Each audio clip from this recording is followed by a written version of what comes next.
Welcome बच्चा party. कैसे हैं आप सब? उम्मीद है खैरियत से होंगे, अच्छे से होंगे। मैं शाहिद और आप देख रहे हैं आपका अपना यूट्यूब चैनल अपना सर शाहिद। बच्चा, इस चैनल पे आपको 5th क्लास से लेकर 10th क्लास तक के सब सब्जेक्ट्स जो हैं पढ़ाए जाएंगे। तो आज हम class 8th English poem the Porus and his elephant के क्वेश्चंस आपके सामने एक्सप्लेन करेंगे। तो चलो जी, करते हैं शुरुआत क्वेश्चन नंबर 1 से। क्वेश्चन नंबर 1 है, how did the elephant save the life of pores? कि एलिफेंट जो है उसने किस तरह से लाइफ सेव की, बचाया किसको? पोर्स को। ठीक है, तो इसका आंसर है pores fell down during the battle. Pores जो है वो गिर गया बैटल के दौरान, जंग के दौरान, बैटल हो गया जंग। The elephant leaned over him as his shield to save him from blows और एरोज। तो एलिफेंट जो है वो उसके आगे ऊपर खड़ा हो गया, ठीक है, इस तरीके से, एज हिज शील्ड, यानी कि उसके सामने एक डाल की तरह खड़ा हो गया ताकि उसको बचा पाए फ्रॉम ब्लोज और एरोज, जो उस पर हथियारों से वार हो रही थी, चाहे वो एरोज थे। ठीक है, then he lifted Porus with his mighty trunk and carried him to the safe place.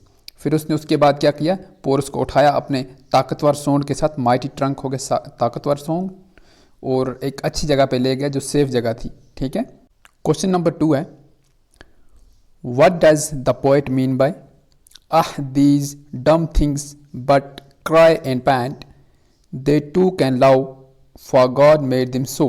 अगर आपको अच्छे से पोम समझनी है तो पोम का पूरा वीडियो अलग बना हुआ है, तो आप जाके प्लेलिस्ट में उससे देखिएगा। तो हम ये लाइन्स जो हैं एक्सप्लेन करते हैं कि क्या मीनिंग है इन लाइन्स की। these dumb things that but cry and pant, they too can love for God made them so. Here the poet means to say that the animal who cannot speak and can also love. बोलो जो animal बात नहीं कर सकते लेकिन वो love कर सकते हैं, वो प्यार रखते हैं। They can cry and pant only. ये क्राई कर सकते हैं, सिर्फ चिल्ला सकते हैं। ठीक है, and pant only. पैंट हो गया हाँकना, हाँक सकते हैं। ठीक है, though they cannot express their feeling through words. हालांकि वो अपनी जो फीलिंग है, वो जो अपने जज्बात हैं वो एक्सप्रेस नहीं कर सकते, वो नहीं बता सकते बाय वर्ड्स, बातें करके। ठीक है, वर्ड्स हो गया अल्फाजों से। Yet they can do any thing in their love, लेकिन वो अपनी लव में, अपने प्यार में कुछ भी कर सकते हैं। Perhaps god made them to be loving, शायद रब ने उन्हें, गॉड उन्हें लविंग बनाया हुआ हो, मोहब्बत करने वाला बनाया हो, लेकिन वो एक्सप्रेस नहीं कर सकते। तो चलो जी अगले क्वेश्चन की ओर। क्वेश्चन नंबर 3 है हमारा, right the story in the pome in your own words. बोल रहा है ये जो स्टोरी है पूरी अपने वर्ड्स में आप एक्सप्लेन करें, बताएं।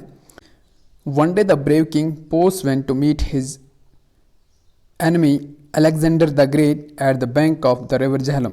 एक दिन क्या होता है, किंग पोर्स जो होता है वो चला जाता है मीट, यहाँ पे मिलने की मतलब यानी कि यहाँ पे जंग करने के लिए। ठीक है, किससे? अलेक्जेंडर द ग्रेट से, eight the bank of the river Jhelum. कहाँ पे? झेलम के किनारे पे। He took his elephant with him. वो अपना एलिफेंट को अपने साथ लेके चलता है। The elephant was very loyal to his master. तो एलिफेंट जो होता है वो बहुत लॉयल होता है। ठीक है, उसको बहुत मोहब्बत होती है अपने मास्टर के साथ, यानी कि पोर्स के साथ। Pores was very proud of his mighty army. Pores जो है इसको बहुत क्या होती है, प्राउड होता है, बहुत गरूर होता है अपनी ताकतवर आर्मी। माइट आर्मी हो गया ताकतवर आर्मी पर। Pores set elephants in an array on one side of the river. तो वो क्या करता है, वो अपने पूरे एलिफेंट्स को एक लाइन में खड़े कर देता है रिवर के एक किनारे पर। ठीक है, on the other side of the river the Alexander was leading his troops. Side से, दूसरी ओर से, दूसरे किनारे से रिवर के अलेक्जेंडर द ग्रेट अपने ट्रूप्स को लेकर आ रहा होता है। ठीक है, एंड फिर इस बैटल स्टार्ट बिटवीन देयर आर्मीज।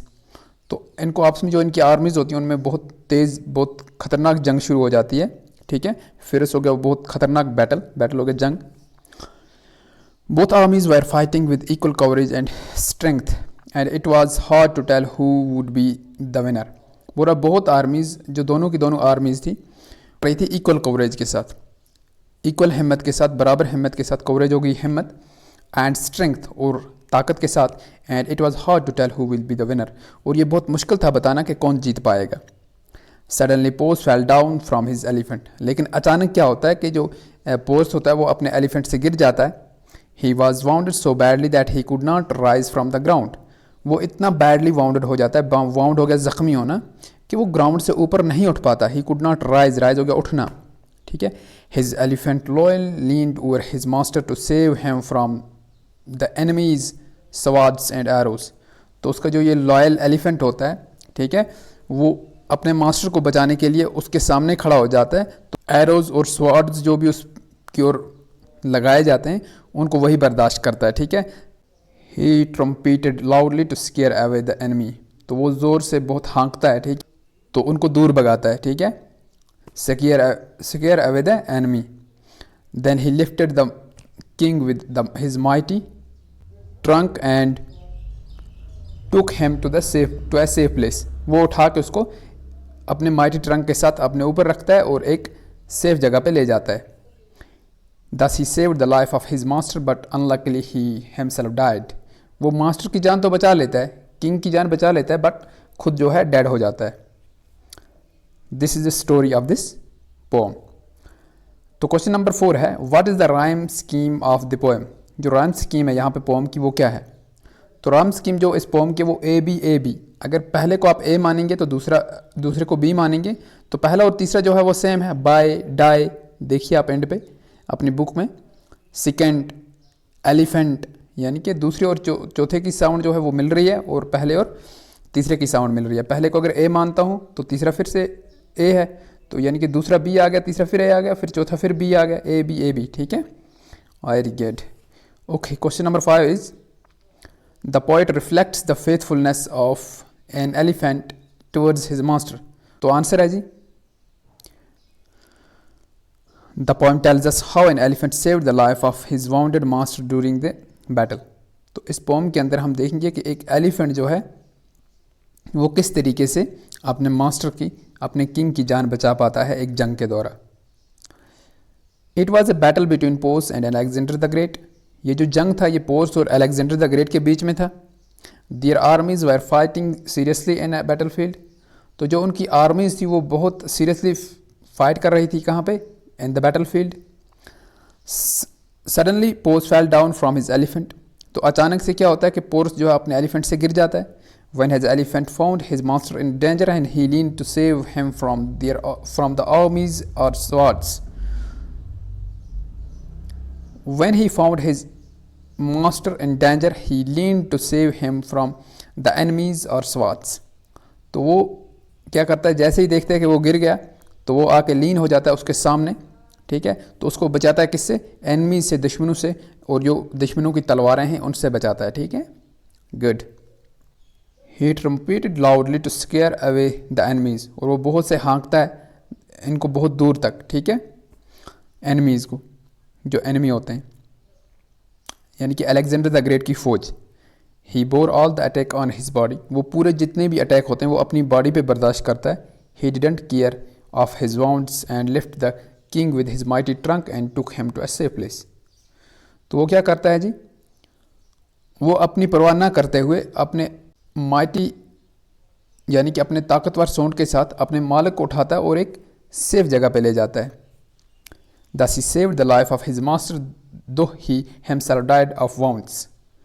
हालांकि वो अपने मास्टर को बचा लेता है लेकिन अपनी जान वो है खो देता है जख्मों की वजह से। He showed faithfulness to his master by saving him at the cost of his own life. तो वो अपनी वफादारी दिखाता है, अपनी फेथफुलनेस दिखाता है, बचाते हुए अपने मास्टर की जान, अपनी जान को खोकर, ठीक है। उम्मीद करते हैं, आशा करते हैं आपको ये क्वेश्चंस अच्छे से समझ आए हुए होंगे। अगर आपको समझ आए हुए हैं, अगर आपको अच्छा लग रहा हो तो then do like and subscribe, share to your friends. तो मिलते हैं एक नए वीडियो में, तब तक के लिए बाय बाय।